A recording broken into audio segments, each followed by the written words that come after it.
سلام، به برنامه آزادی آنلاین خوش آمدید. این دفعه درباره جنجال یک ناظر بازرسی دولتی اتومبیلی با راننده در ولایت سوات گپ میزنیم که بحث ها را درباره رفتار هر دو داغ کرده است. روز 13 اکتبر در شبکه‌های اجتماعی نوار نشر شد که در آن یک ناظر راه در زمین افتاده است و زخمی است. دیرتر در پیوند به حادثه راننده صاحب دولتزاده دستگیر شد.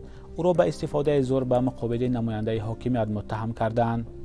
تحقیق حادثه جریان دارد. بحث کاربران درباره رانندگان و رفتار ناظران راه در شبکه‌های اجتماعی نیز. یکی از کاربران با نام مستعار نیکا در یوتیوب چنین نوشته است: ناظران راه از حد گذراندند. به یگان قانون ویرانکنی باز می‌دارند و به پیش ماشین می‌برایند.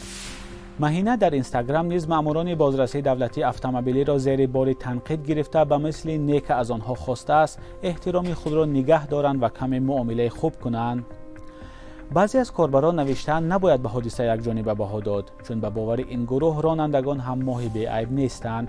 میجگانه دوستی و فکرش را در اینستاگرام چنین بیان کرده: اگر یگان تای شما را راننده دشنام دهد یا یگان چیزتان را در داخل تاکسی فراموش کنید، از همین کارمندان بازرسی دولتی اتومبیلی کمک میپرسید. کاربری دیگر در یوتیوب با پشتیبانی از ماموران بازرسی دولتی اتومبیلی گفته است آنها نیز انسانند و کسی حق ندارد با ماشین زند یا کار دیگر کند. در نواری که مقامات پخش کردند دیده می شود که راننده و ناظر راه بحث دارند. مقامات گفتند راننده ماشین را مقابل سمت حرکت گذاشت و با طلب ناظر راه حجتش را پیشنهاد نکرد. یک کاربر با نسب خدایار بیکوف در اینستاگرام چنین نوشته است: اگر ناظری را حجت پرسید نشان ده، چرا نشان ندادی و قانون را ویران کردی؟ اما مهراج و فزک نظری دیگر دارند. آنها تخمین میکنند که بحث بین ناظر راه و راننده احتمال بر سر چیزی دیگر سر زده است.